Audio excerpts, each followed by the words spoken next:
Welcome, everyone, to the last Video Store Clerks podcast with Frank and Scott. The days of Blockbuster, Hollywood, and the independent video store are over. But the days of searching the shelves for hidden gems and overlooked cult classics is never ending. Join us while we drown in a sea of streaming options and ask the question, what the hell is a good movie anyway? I'm Frank. I'm Scott. And we're the last Video Store Clerks.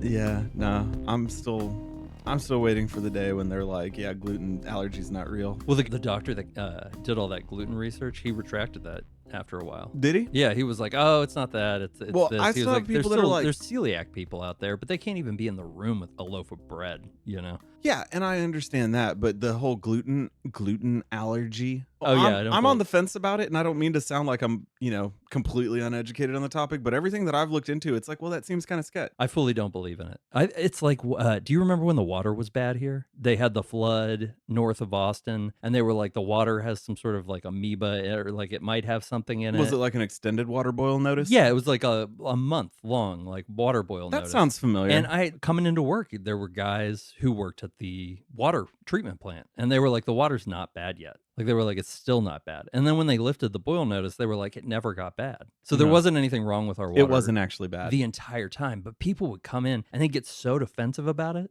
No, I can taste it. I haven't taken a shower in a week. Yeah, that's fucking in your head, dude. No, and I bring up the gluten thing, and they're like, oh, but you know it is real though, right? But you know it is real though, right? I don't know that it's real. Yeah. The way I think of it is like this. You know those magic eye pictures? Yeah. I've never seen one of those magic eye things in my entire life. I can't see it. I can't see it. I can't so see it. I don't really believe anybody can see those. I believe you're lying because it's peer pressure, and you just like you've stuck to like, I've been telling people my whole life I can see these magic eye posters, and I don't believe you can. It's a schooner. I didn't even realize that tied in if Frank watched Mallrats again recently. But that's like my go-to thing with stuff like that is like, you can't prove, it's my Rene Descartes head in a jar matrix thing, is you can't prove to me that you can see the fucking sailboat. So I think it's a trick. It's Emperor's New Clothes, you know? Yeah, I'll respect a vegetarian's choice. They've been established long enough now to where at least I'll respect the choice. Sure, I'll poke holes in them if you're annoying. You know all the deer that lay down in cornfields? At work, I set up some of these food events sometimes. Guys, not everywhere has a gluten-free option. A lot of places do now, almost everyone, but there's still places without a gluten-free option. Yeah, because this has been happening for what? It's probably 15 years old. Yeah. Gluten, fucking gluten. And I just, what still makes me mad though. Well, I just always bring up to them, I'm like, were you on the Atkins diet too? Yeah, because Dr. Atkins had a heart attack and died. Yeah. So, yeah. No, all kinds of heart trouble with that. But that one, goes right? all the way back to the Bill Hicks, doing jokes about Jim Fixx, the guy who used to write books about jogging. And then he fucking died while jogging. Oh, no. Oh, no. Show me the data. Yeah. Sorry, that's what they say to me at work all the time. Show me the data. Like, what does that mean? I brought a problem to your attention. Show me the data. Well, I've got a couple emails and just show me the data. Fucking, all right, Star Trek. I watched a ton of shit this week. So much stuff. Yeah. I went and saw a movie in a movie theater for the first time in years. It was the best movie I've seen in a theater in years. Did the scene from Outbreak pop into your head with the germs flying through the air when people cough or laugh or sneeze? No, Kelly did want to stand up in the movie theater and be like, who has COVID? Can I get a show like, of is that like hands? screaming fire in a movie theater now?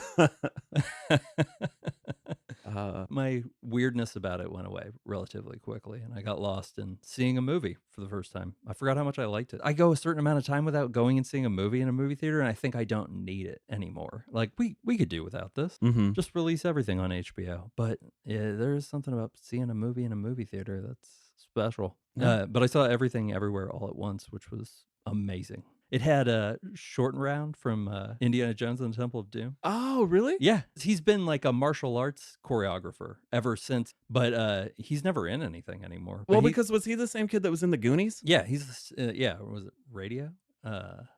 Radio. Cuba Gooding Jr.? Ed Harris? Sorry. No.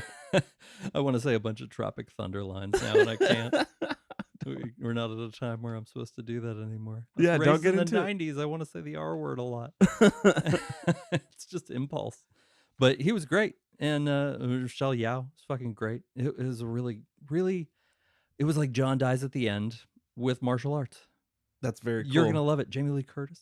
Awesome. Yeah, you're really gonna like that movie. It's our kind of movie. I'm having trouble. It's one of those titles I can't lock in my brain. Yeah, same. I kept being like everything's something or other. Yeah, But it the makes movie me was feel like an broken up idiot into because parts. you've told me about it several times and I still can't lock in on that title and just spit the words out without. Yeah, it was like Is there a giant meat man in it? no, but there are hot dog fingers. Daddy, would you like some sausage? Daddy, would you like some sausage? Freddy Got Fingered is underrated. I love that. I really movie. liked it. Rip Torn was fucking great. God damn it. Going to work at a cheese sandwich shop. Yeah, did you get a LeBaron, Freddy? I only see one LeBaron, Freddy. No, that's a great horrible movie. That is a great It's so horrible movie. funny. It's awesome. No. Oh no. Okay. That's oh man. Other than that, I just watched I saw Windfall, which got horrible fucking reviews on Netflix. It's Jason Segel and Kirsten Dunst's husband, who I black out his name for some reason. Haven't checked that one out yet. It's a home invasion movie, Oh, but that's where I've seen it. I've read the thing. yeah, kind of quiet and slow. But I could see why people were like, I wanted something else. But I liked it. It felt like an older movie. Yeah. I assume it was made during quarantine because there were 4 people in the whole movie. Oh. But I really liked it. Jason Segel was good. Nice twist to the home invasion movie. It wasn't like Funny Games home invasion movie. Wait, Jason Segel was the one doing the invading. Yeah. I started it. I passed out. I Not could because it wasn't see good. If you I watched just- it late, Yeah, I it was would very probably late. have Just fallen that asleep, opening too. was very slow. Yes, I need to go Yeah. back and restart it because I'll have to rewatch it just to get everything in alignment. Lined up. And I liked it. It was one of those things where like I could have seen Paul Newman doing that, being Jason Segel's character. okay, And it being like, I kept kind of picturing that through the whole movie, like that Cool Hand Luke kind of character. yeah. And also, would they have made it older? It would have been exactly the same movie if Paul Newman had made it in his day. When you said that, I pictured like even 70s. Yeah. If it was real grainy No, and just kind of grungy. I was thinking like even like earlier than that Oh. movie. Like it had that sort of tone to it. It was much more violent and gratuitous with the language. I think it had that sort of quality that an old Paul Newman movie has. It even sort of, I'm sure that's what they were going for. It was stylized like that, but he did a good job of it. I'll have to go back and check it out. I wasn't against it. Like I said, I had nothing. I was just tired. It was probably stupid. It was probably something I started at like 1 o'clock on a work night. Yeah, and then I finally watched The Rental. That fucked me up. That last frame of the movie really fucks with you, man. I am a little afraid to go to an Airbnb now. Well, I'd read stories like that.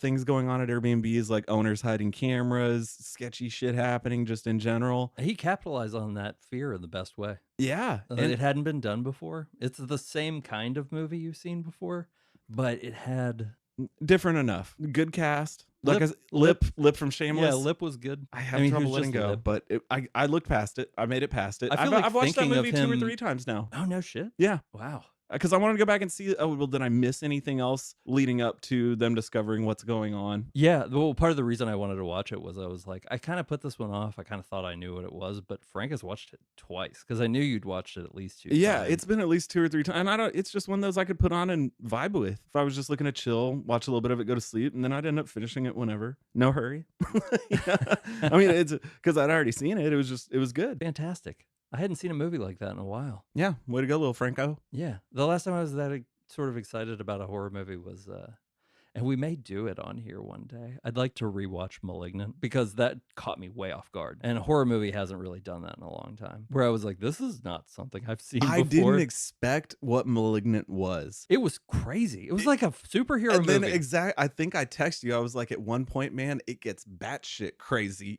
Everything just gets wacky as fuck. Such a like simple special effect too. Yeah, I was not expecting that. it got so dark, and then it was that creepy, and then the gory, weird. Yeah, I think and I it brought had it had moments in it where I was like, "No fucking way, this is gonna happen," and then it would. It would. Yeah, actually, the movie we're doing today, God Bless America, the girl Chloe, who is the first person they kill, or Joel Murray kills in this movie, is the younger version of her in *Malignant*. Oh, is it? Yeah, that was where I recognized her from. I didn't put it together. Yeah, it was a weird one. You watched the Correspondence Dinner? I didn't watch it. I've seen a ton of highlights. I don't not like following the 1 week until the correspondence dinner. That's not me. Yeah. But all Well, of a you sudden, sent me like things that you'd thought of to talk about this week, and correspondence dinner was on there, and I was like, well, it's just "What the his fuck?" no, his all of his material was great. And then some of Biden's jokes were even, he said something along the lines of like, I don't know who this Brandon guy is, but he seems to be doing a great job. No, it was just entertaining, and it's Yeah. like I said, the last guy, he never showed up. And I mean, there was good stuff. I just, Was there good stuff? I don't even remember paying attention. I think there were things, like it, they kept the comedic side of it up, but with it being Trevor Noah and then a president that I don't mind, it's like this is funny again, Yeah, I feel like like for 4 years I was just like blacked out. Something bad is gonna happen, and then when something bad finally happened, I came to, and I couldn't come. I couldn't go to the store anymore. yeah. Like, wait, what does that sticker stand for? Well, Yeah. you just drive around. It's like, wait, what's that on their back window? Like, wait, is that a bad thing? I fucking. Oh Uh, my god. Yeah. And what else happened this week? Oh, you also sent me a thing that said fast food has gone downhill. What's that mean? okay, so fast food has gone down. There's a lot of things going on with a living wage. Lots of turnover in the fast food industry. I've heard stories, about like how shitty it's gotten. Fast food was always fast food, but now nobody gives a fuck at all because the people that did stick around, they're pissed off Yeah, even and I more. worked in food service the first 10 years of my adult life, and I left the job I had working for a grocery store chain at the beginning of the pandemic because I was like, this is fucking gonna be slavery. Like, where they're gonna call us essential workers. I saw it day one, March 17th, when they let all the bartenders go home. I was like, "Oh my god, we're fucked."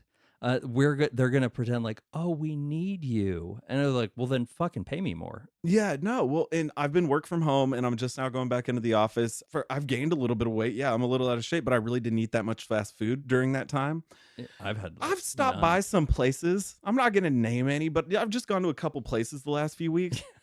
It's fucking horrible. It's a shit show. I mean, Yeah, the lines are ridiculous. The food looks like trash. yeah, And I get it. I completely get it. I've been pissed off about what I've been making and when you're there in that field right now with everything going on, yeah. and I the way couldn't prices are imagine. going up the way they are right now, people are pissed and it's showing in their work. And so you go to these fast food places and it just sucks ass. I mean, You have to think that the ones that have been there the whole time through the pandemic too yeah. have been living like just this level of stress every day. Because Oh working in yeah. food service already, your stress level is so And high they're getting all the fucked. They're time. getting no time off. They're not getting raises. Yeah, The schedules are fucking horrible. You see all these videos on social media, whole crews are leaving stores unattended. They're just like, nah, we're out.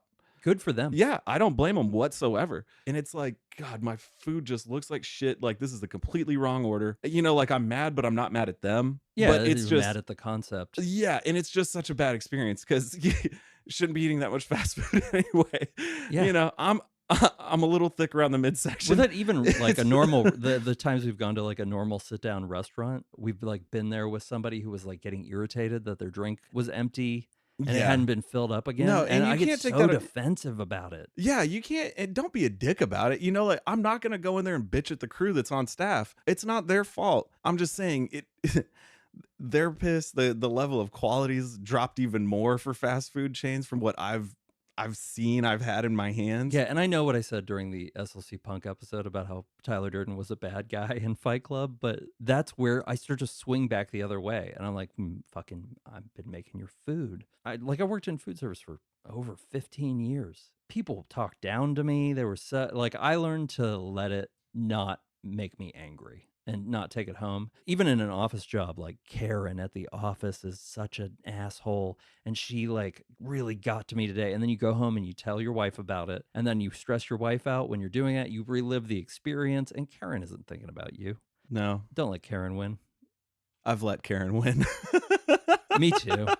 But I feel like I made reasonable safeguards against it, but I can't imagine how any of those would have held up during the pandemic. No, no. And so, like I said, I don't blame it on the crew. It's this whole crazy situation that everybody's in. But yeah, Leave those people alone. Just don't go out to eat. If it makes you mad. yeah, if you're gonna be one of those people who decides to talk shit or gets real, shitty in general about it, don't be that guy. Yeah, those people aren't here to serve you, and you're not doing them a favor by eating there or anything like that. You're just being a dick. Yeah. Because those people don't want to work there. No one's like, I'm going to be a waitress forever. And Like, hopefully anybody listening to us will understand that. I think so. We shouldn't have to break this down to too much, Yeah, especially Tip your server. Speaking of which, video store clerks, there's a Blockbuster TV show coming out with Melissa Fumero and Randall Park. What are they going to do? I don't know. I don't know what network it's on. I imagine NBC or maybe Fox. Really? I don't know. So it's gonna be in a different time? It's a Netflix series. That's what it is. It's going to be in a certain... It's the 90s, yeah. Shut up. Yeah, they're holding DVDs in the thing, so I guess you could say early 2000s. But, yeah. And weird casting, so that worries me a little bit. Anybody that I know in it? Melissa Fumero was in Brooklyn Nine-Nine. She's the love interest of Andy Samberg. Yeah, see, I like Andy Samberg. I never watched Brooklyn Nine-Nine. I love Michael Schur.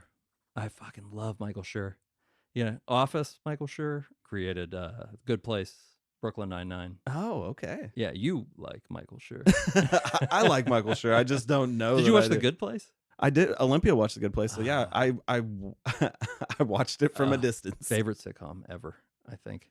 No, I could always just sit down and watch it. It's basically Lost if it was a sitcom. My friend pointed that out to me. It's the same sort of like high concept philosophy. Because at one point there's that twist. Right.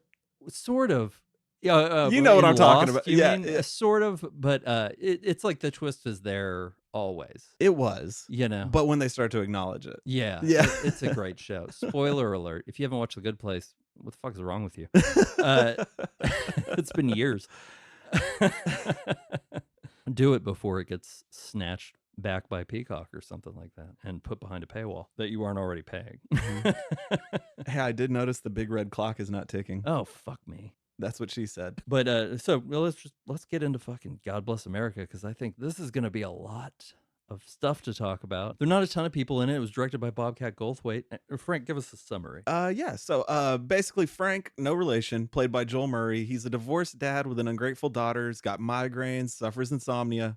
He lies awake flipping through cruel reality TV, fantasizing about killing his neighbors, screaming baby, and wondering when America became so rude and mean. On the day he loses his job for sending a receptionist who had a bad day flowers, he finds out he has an inoperable brain tumor. So, this guy just lost his job, thought he had something going with the receptionist who reports him for the sexual harassment. And I love the way how he's like, can I get my book back? Oh, yeah, because he lent her a book. He'd lent her a book at the very beginning. But so he gets fired. Same day he finds out he's got this brain tumor that he can do nothing about. So Frank steals a fast car and drives to Virginia Beach, where he guns down a bratty, spoiled rich chick who was on a reality TV show. Her name's Chloe. At that point at the high school where this little bratty chick goes, he meets Roxy, played by Lynne Barr.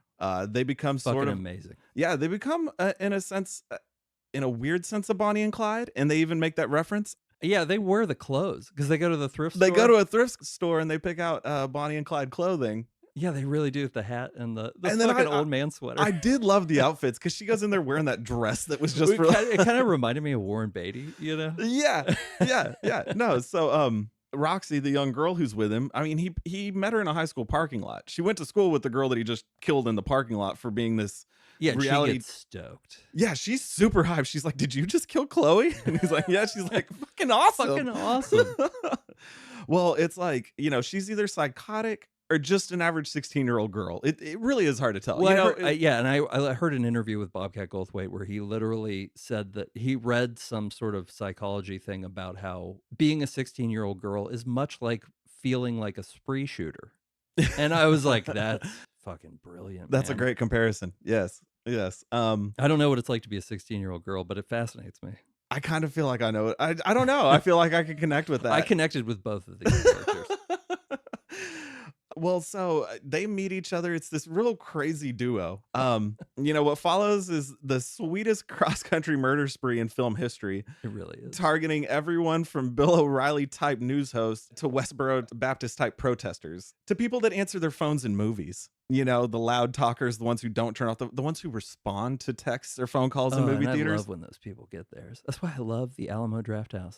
Yeah. Drafthouse, I love you. Alamo Drafthouse will get on your ass about being on the phone or talking too loudly. They don't play games. They'll kick you the fuck out and ban you for life. I love it. They don't give a shit. They're like, no, you fucked up during the movie. You weren't respectful of others. You're out. You're gone. Yeah, No, and no refund. I've been to other movie theaters since Alamo has become the dominant thing in Austin. Mhm. And fuck that shit, man. Don't ever go to a dollar theater. Someone's going to change a diaper in there, man. You know they are. Yeah, dollar theaters now are just scary. We used to go a lot when I was a kid because we didn't have a lot of money, and so that's what we did the dollar movies. And even then, it was sketchy. Yeah, and that's one of those things. Like, have you ever gone to when they give out the free tickets for a movie? They know the movie sucks. Oh, and so they give out the free screening. I don't even think I've done passes. Well, when I worked in the Arboretum, Mhm. which I'm still not certain what an Arboretum is, but I worked in one. Though sounds like it has class. Well, they would bring those like Regal Cinemas screening things, and it was always for shit that was gonna fail.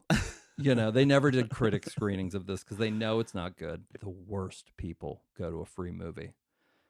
Pay for your movie. Desperado were the one tickets that I won on the radio when I was a kid, like teenager. Oh, really? Yeah, No, not Desperado. Yeah, Desperado. Zorro. Sorry, Desperado. The Mask of Zorro. Yeah, yeah. Get my movies crossed there. Yeah, The Mask of Zorro, because was that Catherine Zeta-Jones? I think it was Mask of Zorro. Whatever the hell that movie was with Antonio Banderas. Like Banderas. 97, 98. Yeah. Oh, anywho.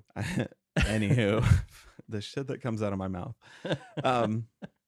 So basically they're killing the rude, bad people of the world. And in this movie, there's a lot of them. The satire in this movie is so heavy-handed, but the references are amazing. It's in a really Bobcat Goldthwait way. Yeah, it's really in your face, very crude. They shoot a baby with a shotgun in the first 5 minutes of the movie. But just to wrap up the summary, this whole thing leads to like, this whole blaze of glory at the taping of American Superstar, which is like American Idol. Because it is what it is. And I think that was the genesis of this movie in a big, big bad way. Do you remember the William Hung thing? What thing? First season of American Idol. He was the contestant that did really bad. Everybody made fun of him, and they brought him back for the season finale to do a song. That's right. And he never knew anyone was making fun of him. And I can't fucking stand this shit. This has always been what I don't like about reality TV is how fucking cruel we are to people. Do you remember The Swan?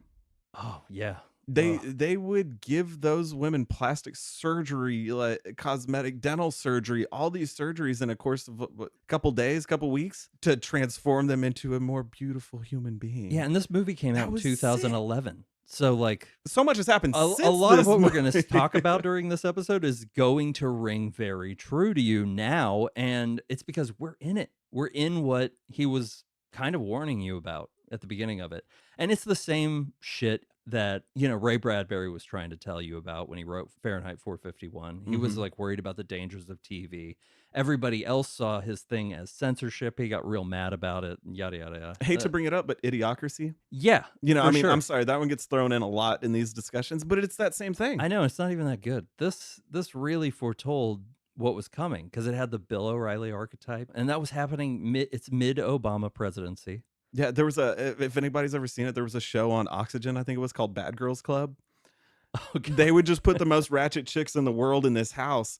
And I'm not going to lie, we would throw it on every now and then to laugh at it just because it was so nuts. And these chicks were so trashy. They were like, we're going to win this game. But there was no game.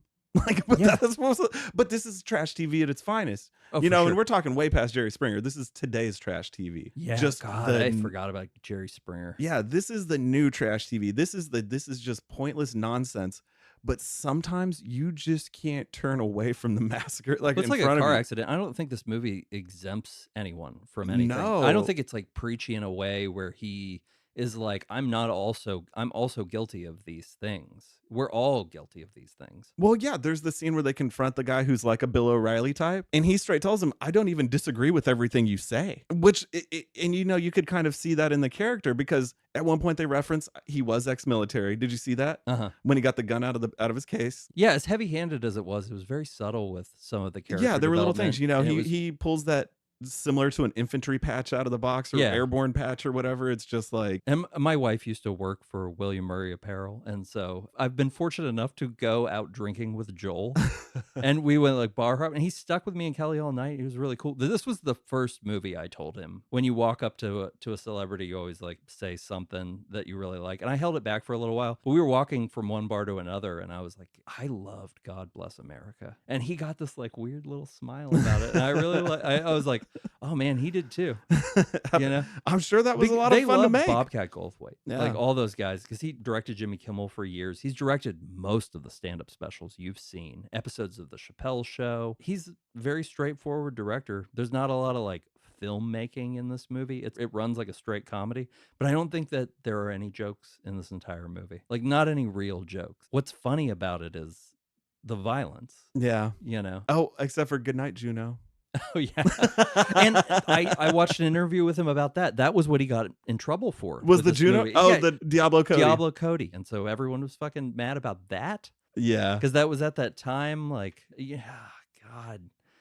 And Diablo Cody's fine. She redeemed herself with Jennifer's Body, as far as I'm concerned, because the gull it took to write some of that dialogue Yeah. just was amazing to me. Well, and it's the whole, like, the core of the movie is he's fed up with the rudeness, the ass hattery that's going on in the world today. He's done with it. He had a horrible fucking day, gets fired, finds out he's got a brain tumor. So he's decided to start taking out the rude and bad people in the world. It's not focused on one kind of person. It's just, this is a movie about kindness that is the most violent it could possibly be. It's just about being kind. And I agree. That's what I get mad about all the time is just we're not nice to each other. People Common are rude. courtesy's gone out the window, man. Yeah. Nobody and- gives a fuck about everybody. You do meet good people. You do see it here and there. But the other side of that is what you see more often. And I think that's a large part of the problem in our country right now is we're so fucking mean to each other. And I don't care if you don't believe what I believe or you're locked into this thing. I know that the Trump verse it's like pro wrestling to those guys. Yeah. You know, they're excited about all of it. Getting hyped. Yeah, It's all about the show. Jordan Klepper's like a wrestling character to them. He's the bad guy that comes, but he's always there. He's always at all the Trump rallies, you know. But at the same time, like when we're actually discussing these sort of things with people we disagree with, we're fucking like left, right, center. I don't care. We're being rude to each other, and I don't think that's okay. And I think that was what he was getting at with that. I do agree with some of the things you say. Yeah. It's just you're fucking rude about it, man. Mhm. Yeah. Why You do you don't have to be so mean? fucking mean to Yeah. everyone. And it's as simple as it is. That's the point. Bobcat Goldthwait is such a like kind of lovable old man now. You know, when you see him with his little goatee and his hat, like it's not the same Bobcat Goldthwait, but the sense of humor thing is still there. I remember being a little kid and seeing a Bobcat Goldthwait stand-up special Uh-huh. on Comedy Central, and he like read a Dear John letter, and then like started crying. And then he was like, "My wife is so fat." Like, that was the punchline. And everyone said, "How fat is she?" And he was like, "I don't have a girlfriend." No, So dark. it was dark. A baby gets blasted with a shotgun in the first 5 minutes. Oh my God, I love that opening scene. It's, yeah, he's fantasizing about just destroying the neighbors. They don't give a shit that the walls are thin in the Yeah, apartments. You had me at dead baby. Yeah.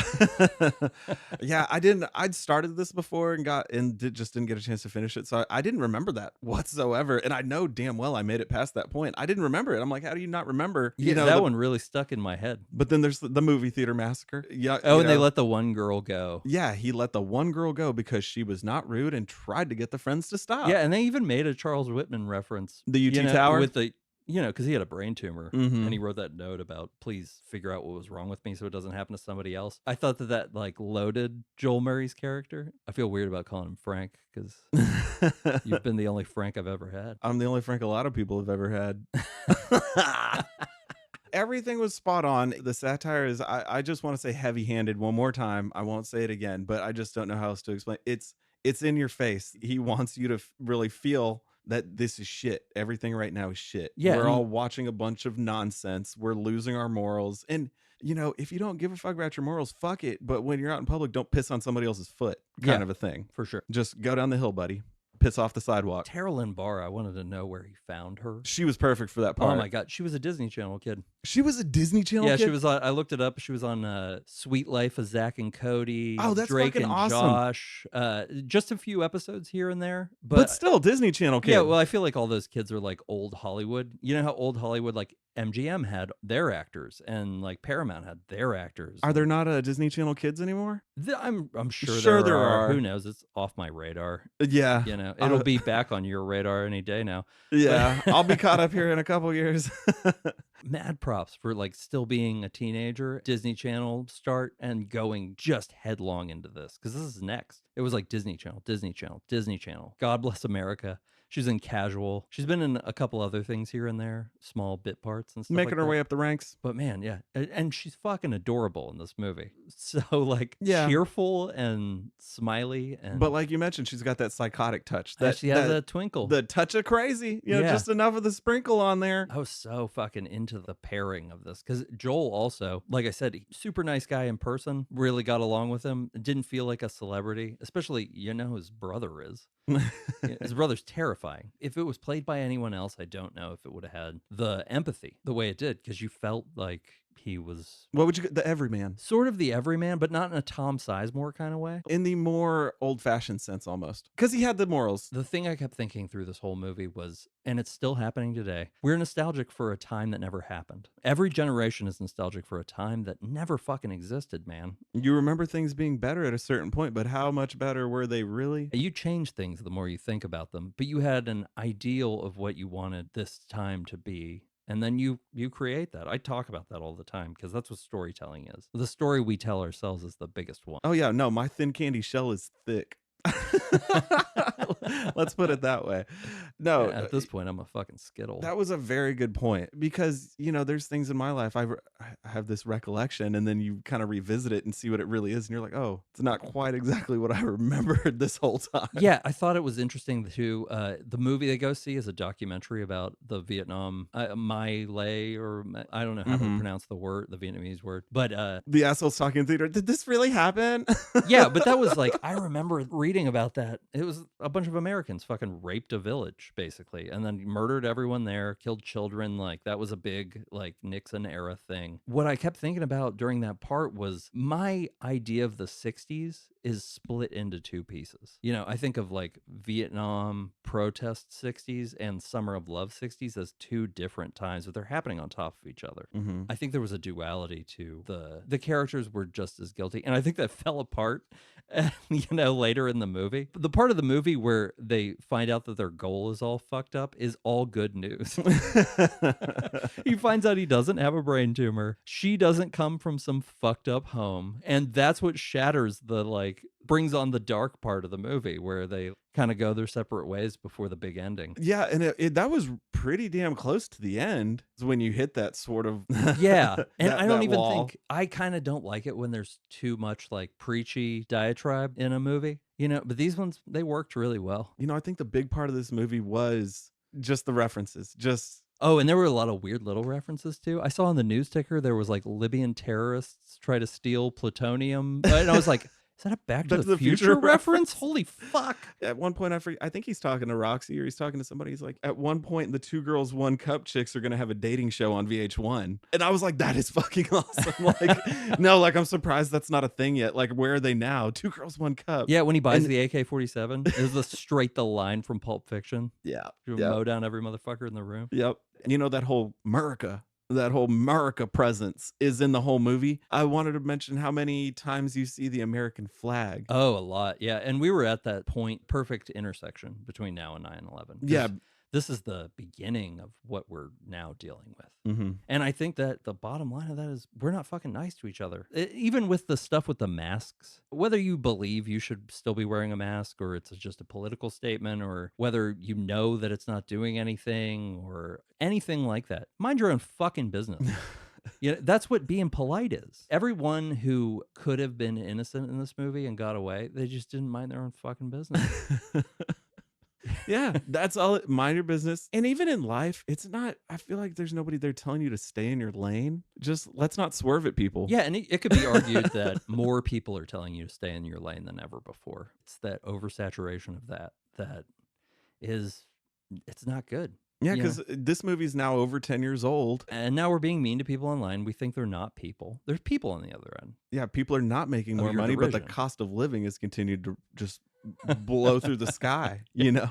So Yeah. some of the things they were touching on, like, these idiots that support this and that, you don't even know what you're supporting. Like you're putting yourself down most of the time. Those Westboro Baptist The Church. Westboro Baptist Church. Like those people just want to be famous for being assholes. Like there's not much more to it than In that. real life, did the old guy die off? Did he finally die? I think so. Yeah. I think he did. Yeah. Well, I'm sure somebody took it up. Yeah, It's one of same the as kids. Scientology, But the Westboro Baptist Church scene was really, really funny. It was. It was good. Like I said, when they kill people in this movie, it was good spatter. It was nasty. Yeah, It I'd be got hard bloody. pressed to find anyone who would have freaked out. It wasn't Rob Zombie gory. It was Yeah, this Quentin isn't like Tarantino your gory. George Romero gory. No. There was no stretching skin as they cut people or the gunshots. There was lots of spatter. When she fucking gets it in her teeth. Yeah, that one good knife scene. Yeah. That was the only I think it was may have been the only stabbing in the movie. It was the only stabbing. What there was Chloe's parents. Yeah, there was one power cord around the neck strangle scene. Yeah, he did a good job of finding the thing I was about to think about. And I was like, yeah, but it's her parents that did that to her. And then they go kill the parents. Like, that's how she baits him into doing it.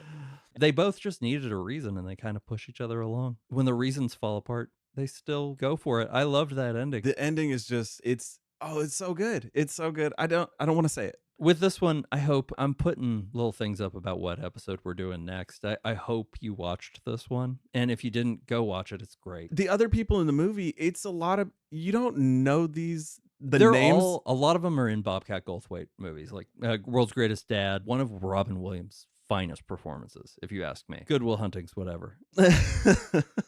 I have a lot to say about Good Will Hunting. I've only seen World's Greatest Dad once, and it was back when that was a Hollywood movie for me. We'll hold off for a while, but we might want you to do that one. Yeah, it would be a cool one. That was one of my video store clerk movies. I watched that when it was a new release. I really like that movie. Robin Williams, just not a lot of people saw that movie, I think. It was a weird time in Robin Williams' career. It was, and he had done something just before that where I was like, I wasn't feeling it all the way. Yeah.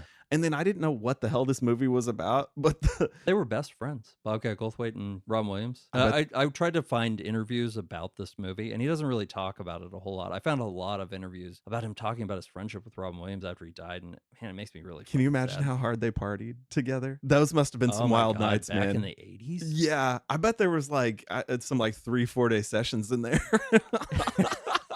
Yeah, there was definitely no sleep between those two at times. I'm sure those were like some crazy nights, man. Did you see Sleeping Dogs Lie, his other movie? No. It centers around a woman who gave a dog a blowjob and like relationship, but it's largely about being honest with your significant other and what level of that is okay. Wow. Okay, so I'm not gonna find it under the fucking kids tab on Netflix. No, huh? It was my kind of movie though.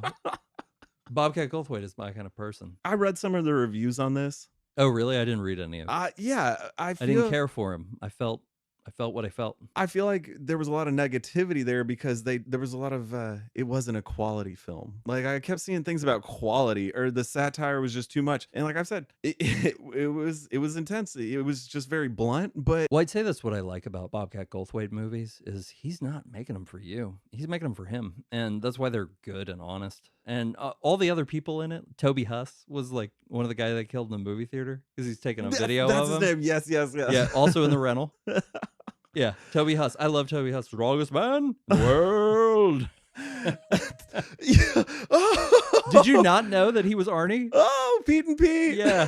Oh, that is Arnie. That's the most, because you see him in like these small parts in movies, but I forget that's where Arnie. Toby Huss came from in our heads. Oh, Yeah. man. Pete and Pete. Yeah, he was Arnie. Pete and Pete was so above its age group, but so Nickelodeon at that time. Yeah, I mean, that was during the time Ren and Stimpy made it, so why not have like, this kind This of like existential dread of teenagers kind of thing yeah, happening? and like this, it was such an indie show. like that shit was Yeah, just but every episode was a fucking the hammer. mom with the metal plate in her head. Uh-huh. And she was just out of her fucking mind bonkers sometimes. Yeah, some of those episodes really stick out in my mind. The episode where little Pete won't go to bed and the kids are just like trying to stay awake the whole time. The fact that little Pete has a tattoo, Petunia. Yeah, they never this kid- explain it. Yeah, they never explained it. It's like they didn't, did they? Was it? If it was acknowledged, it was lightly acknowledged, if I remember. I own maybe the first 2 seasons of Pete and Pete on DVD because they're not streaming anywhere. Those guys have a podcast that's hilarious. Every now and then I find the song from the intro. Hilarious. That's a good song. I'm good like, song. that's a good 90s The whole song. soundtrack was Polaris. Was it? Yeah. Oh, Luscious Jackson, Naked Eye. Do you remember that song? Oh my God, yeah. Weird. I feel like Luscious Jackson was in an episode of Pete and Pete. They might have been. But yeah, this fucking movie, I think it was funny because of the concept. It didn't have any jokes in it. It wasn't serious, but it was really, really funny. I laughed a lot. It's nothing that the mainstream's going to pick up on and be like, oh, this movie was brilliant. And I think that's why people didn't see World's Greatest Dad. It had Robin Williams in it. Not at a height of Robin Williams' career or anything like that. But I mean, it was better than Bicentennial Man Robin Williams. Post 1 hour photo Robin Williams. I love 1 hour photo. Why doesn't Mark Romanek make more movies? Fucking Nine Inch Nails video director Mark 1 hour Romanek. photo made me so uncomfortable at times. I remember watching it, and again, I just rented it. That I picked it up from a Blockbuster. I was like, 1 hour Robin Williams movie. This is gonna be crazy. No, that was dark. It was so uncomfortable. Oh, I saw it in the theater. People walked out of that Did they? really weirded out. Oh, okay. I thought you were gonna go towards just walked out, and I was like, no, No, but everyone looked kind of shocked. When they were yeah, leaving. to him to play such a creeper. Fuck, it just happened. But he did it so good. Using him for that, it's one of those things like Jim Carrey in Eternal Sunshine. When Jim Carrey's sad, you're fucking sad. Oh, that one where he's like the detective in Sweden or Norway or whatever. I never watched that. Was that good? That is Jim Carrey on Kinda a different recent, level. right? Yeah, man, that's some dark drama. And he plays this detective that's got his own. He's trying to solve this crime, but also has his own demons he's dealing with. It's some dark shit. It was. I would say I'd watch that again. That's one I would recommend to people for sure. That. I wish I knew the name off the top of my head. Yeah, but like Truman Show, Jim Carrey, somewhere in between. Will Ferrell, Everything Must Go, Stranger Than Fiction. When those guys are sad, man, you feel it. And when Robin Williams is a bad guy, it's fucked up. Wasn't he also the bad guy in Insomnia with Al Pacino? Yeah, he was. He was. We didn't need to be remade, Christopher Nolan. That's your one indiscretion as far as I'm concerned. Did Christopher Nolan make Christopher Insomnia? Nolan remade Insomnia. The original is Stellan Skarsgård. It's a But I didn't know wherever that the Christopher Nolan Skarsgårds made are the Al from. Pacino one. Yeah. Are you serious? Uh-huh. Oh, fuck. That was Mind his blown. first big studio movie. Well, that's cool, though. I mean, you got Robin Williams, Al Pacino. Yeah, good entry point. Who was the female lead? Was it Oh, I fucking can't Amanda even Peet? Remember. Was it? Part of me feels like it was Amanda Peet. I don't know. I could be wrong. That was the first one that popped in my head. I can't remember. I want to say I liked her. Yeah. Whoever it Just was. like the Stellan Skarsgård one, that movie made me fucking tired. Yeah. We visited Alaska a few years ago, and Alaska's fucking great. But, the cost of living up there, it's higher. Those long days and fucking all the Life vampires. is harder.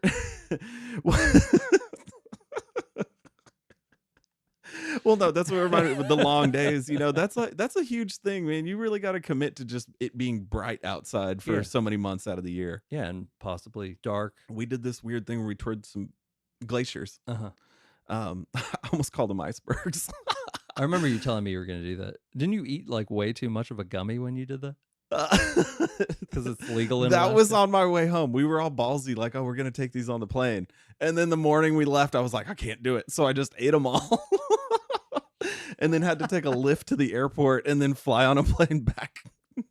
Oh, God. I forget how many gummies I slammed, dude. It was not looking It was back in the hundreds of milligrams area. Yeah. Yeah. So I was Better man than me. Fuck that shit. I'd fucking curl up in a little ball and be like, there's something on the wing. Well, the whole thing is, even though I ate them, I'm still nervous at the airport. And I think at one point Olympia was like, well, it's legal here. And I was like, yeah. But it just sunk in for like 2 seconds. Then I was like, oh, wait, I'm paranoid again. Fucking very uncomfortable. She dropped the tickets while we were checking in, and I thought we were gonna get tackled by security because she dropped the tickets. I was on another level, man. I was whoa.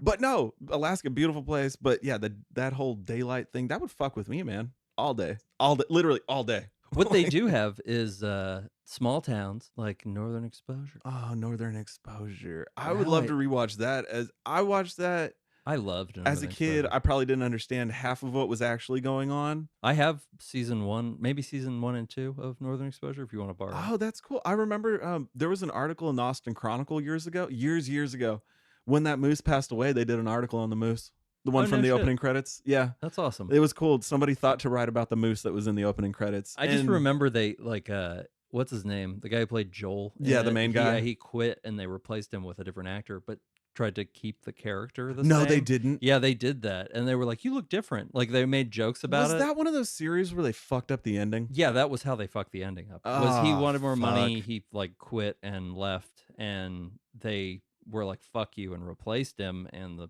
show got canceled after that because why the fuck would you do that? Just make a move or something. From like what I that. remember, I wish I could Follow go back. Ed. Yes.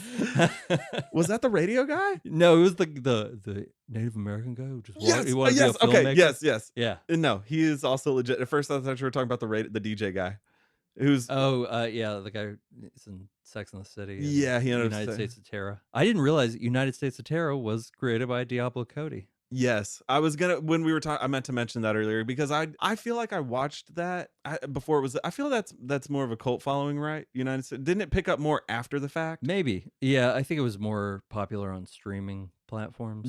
And that one also ended abruptly too, didn't it? Sort of. She goes to, I think they're taking her to a mental hospital. Oh, Mm. spoilers. I'm sorry.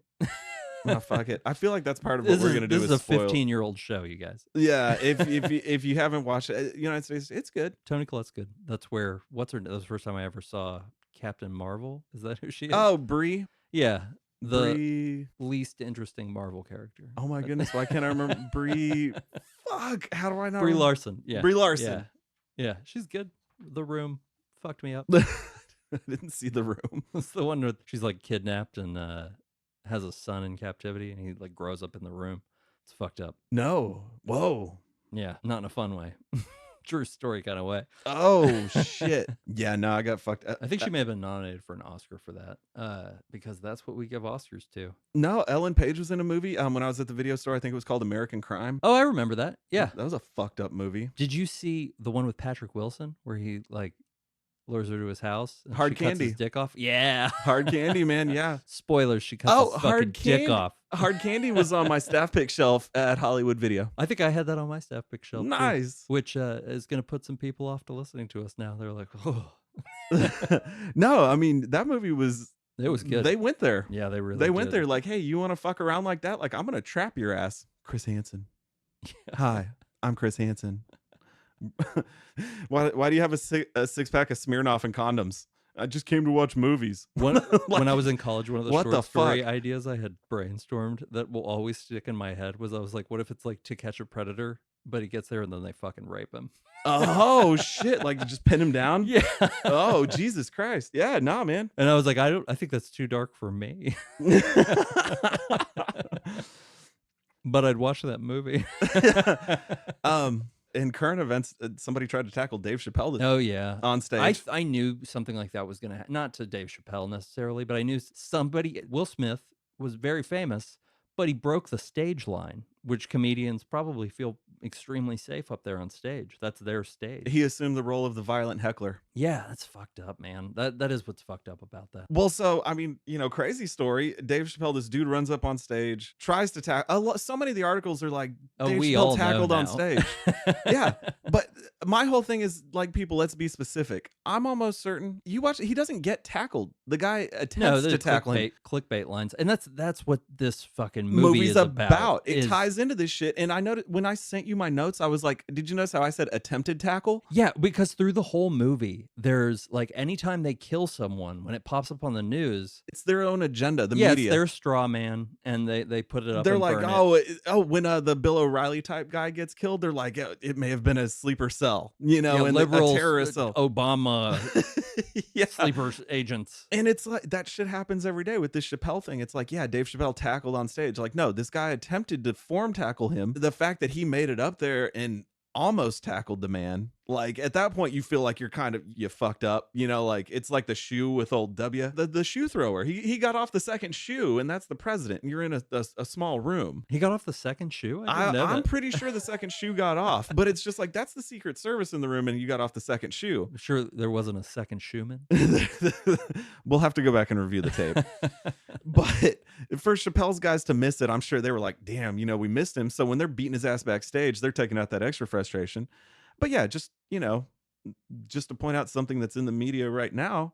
Yeah, Dave Chappelle tackle on stage. No, he almost went down, but he held, he stayed up. And if you see once his dudes are rolling out, he even runs off in that direction behind them and then comes back. Everybody just needs to take a step back, take a deep breath.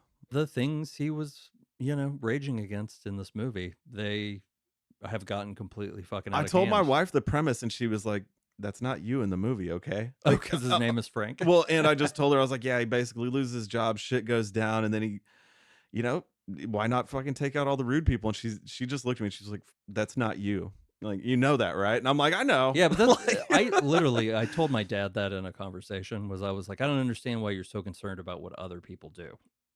I was like, that's where I fall as far as politics go, is both sides of politics seem to be very concerned about what other people are doing with their lives, or whether they're having abortions or anything like that. And mind your own fucking business, Yeah.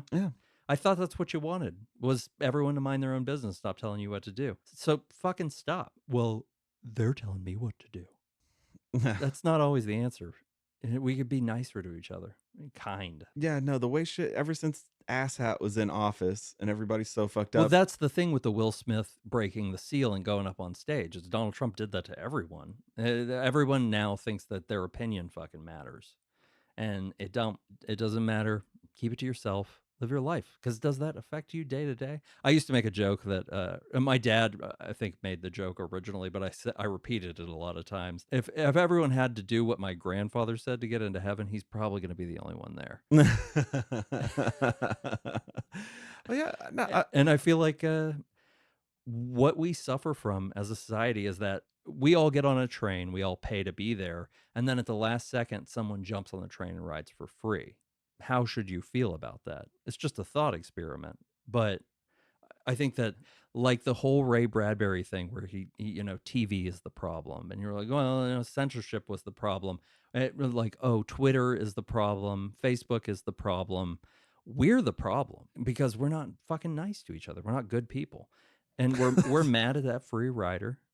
We're mad at the guy who has a podcast, or a fucking a popular Instagram account, or he makes songs on SoundCloud. So we're gonna tell that guy we're gonna kill his whole fucking family. yeah, And you don't think about it because you don't think about the fact that that's a person on the other end of that computer, and this is the extreme reaction in the fictional world, and it's so funny. It's fucking hilarious. It's dark. This is not like I said, it's not a serious movie per se, But it had so much heart. It did, and I love the way that they put it in perspective. Yeah, I really liked the characters. I related to both of them. Frank's character, there's plenty of Franks out there right now. They're on the verge.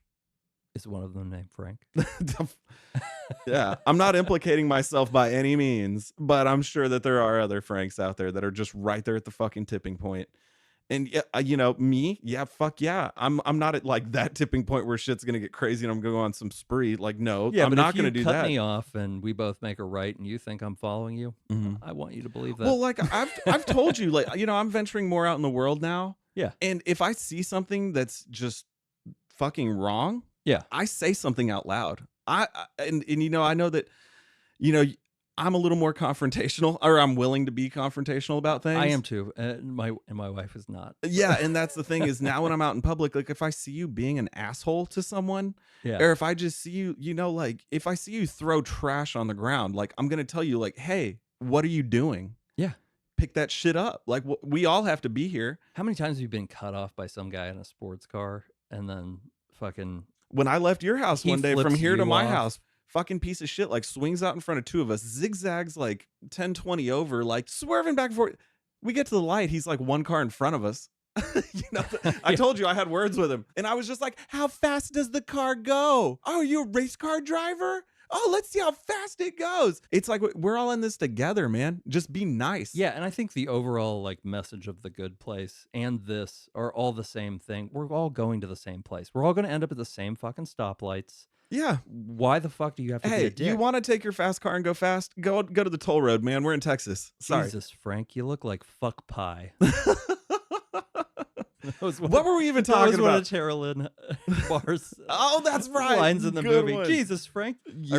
I wrote down so many like quotes from this movie just to say at you. Oh, I don't have one. My favorite one was so Frank's ex-wife. He's got a kid with his ex-wife, and she's got she's engaged, and she tells him over the phone the day he gets fired and finds out he has a tumor. Oh, Brad and I are getting married, by the way, and he's like, tell Brad when he's down there to smell my balls. All right. I wrote that one down too. Did you? I just laughed. I was like, that's Tell great. him to smell my balls. Yeah. No. And I also Roxy says, and I hate adult women that call their tits the girls. Yes, they're lists of things that they hate. That was so good. Fucking It good. was so good. But that's another thing. You can tell what Bobcat Goldthwait really doesn't like. There was such emphasis on some of those things in the movie. It's not just that he's mad about it; it's that he thinks it's funny too. Yeah. This movie really had that down to a science. They And also, were- this was his like third movie at that point. Oh, fourth, fifth, maybe. Shakes the Clown being the first. So yeah, you talked about that, and I looked at the cover, just the cover alone. As soon as that camera's off, he gonna fuck that little dog. It's on one of my lists of things to check out if I ever get to that spare time. Adam Sandler before he was famous, isn't it? Oh, one of the very- bar clowns. Was this older than Airheads? 92, 93. Oh, okay, so older than Airheads. Yeah, way early. I like me some Airheads. Oh, the doctor in this movie. We're on a roll with doctors in movies being fucking terrible. There's the doctor misdiagnoses Oh him, yeah, the whole and- misdiagnosis. But like he also calls the car dealership. the car he's trying to- dealership calls him. Yeah, tells him he's gonna rip his dick off. Yeah, they don't have the model car available that he test drove and wanted, and he's like, no, fuck that. He's like, fuck you. I'm gonna rip your cock off. No, I'm gonna rip that big purple monkey's cock off. Yeah, I feel like we should have peppered some of these funny things into the. We just portrayed this movie as being a really dark, high concept thing, but that's really what I liked about it. That high concept was really funny, but there was so many like weird little things. Mr. Show cast members, Tom Kinney, who's SpongeBob's voice, and Jill Talley was also. They were two of the office workers. Oh, And okay, these are okay. all people who pop up in Bobcat Goldthwait movies. I think Toby Huss is in World's Greatest Dad. Well, yeah, even his boss, Jeff Pearson. Oh yeah, from Unhappily Ever After, the guy who plays every police chief ever. Yeah, he's one of those police chief guys. Yeah, nailed Yeah, it because right he's there. got that voice. Like, Mhm. you know, it's real deep and we're going to have to let you go. God. And I just think about, Bobcat Goldthwait was the fucking bunny's voice in Unhappily Ever After. So there's that connection. Weird. Yeah. Weird. So random. When he was still doing the Bobcat voice. Well, guys, my first thought, I know you keep going to Shakes the Clown, but Police Academy. I watched Yeah, all Shakes those the growing Clown up. was the first one he wrote and He directed. wrote and directed, yeah. Yeah. But I think of like him in Police Academy. And you go back to like that first one where he was a punk, Yeah, I think you mentioned his last one, Scrooged. Perfect for that or the part. small part in Blow where he's sampling the yeah. product, and he's like, "What?" He's just like counting the purity levels, and he's like, "Can I get some of this?" Yeah, they probably didn't even script that. They were Yeah. just like, just go back in time. Yeah, remember this one time when it was like really some When bomb ass your hair A1 was shit. sticking up. and- Yeah, you had that real. Yeah, but I love the guy. He's hilarious. He's a hidden gem. He's been around our whole lives. Yeah, I'll throw that one. He's a hidden gem. He's a national treasure, if you ask me. Yeah. God bless America. What are we doing next time? Next time? Yeah. Did you put names of a movie in a hat? Yeah, I did, bitch. Old school. Oh, gosh. Just fucking pick one and give me the piece of It's paper. going to stress me out. Yep. We're leaving this up to chance. I figure, you want me to open it? You gonna open it? No, I'm going to open it. Okay, you open it. So I figure, I feel like we've done more that I talked about at the beginning, and then you've kind of picked. I got the last two, yeah. You got the last two, so I put in. And my last one was a dud. I'm sorry. So we have a shared list, and what I did was I picked 5 movies from that list. 3 were yours, 2 were mine. Oh, my God. Armageddon. Oh my God. We're going Michael Bay. I've never seen Armageddon. That's why it's in there. Scott's never seen Armageddon. When I was I was probably in middle school when that came out, they were just pumping that fucking Aerosmith song too much. It's the same as I've never seen Titanic, and I never fucking will, because that fucking Celine Dion song was so pumped on fucking MTV. Your That's heart not won't go rock. on? Your heart won't go on, Scott? My heart will not go on. Oh. As much as I love Billy Zane, I'm not watching that fucking movie. Okay, so, you know, in other words, you don't want to miss a thing, but you do. No, no, I mean, so yeah, I mean, we're gonna do a Michael Bay. So this is different. This is gonna be different because this is like a big blockbuster. This is gonna be really weird for me. I know a lot about Armageddon, like so much about it, and same with Titanic.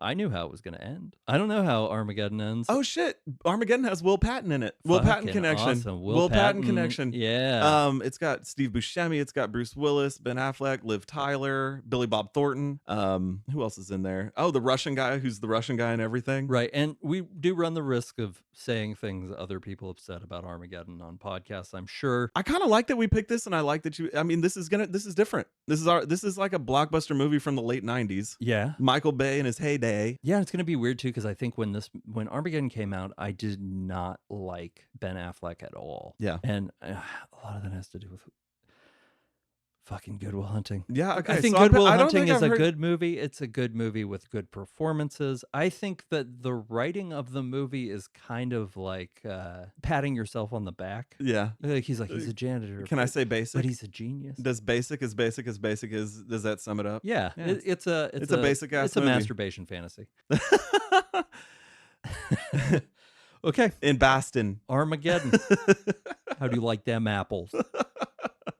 Thanks everyone for joining us for the Last Video Store Clerks podcast. Be sure to leave a rating and subscribe. You can find us on Twitter at Last Clerks, Instagram at The Last Video Store Clerks, and you can find Scott at dispatchesfromthepit.com.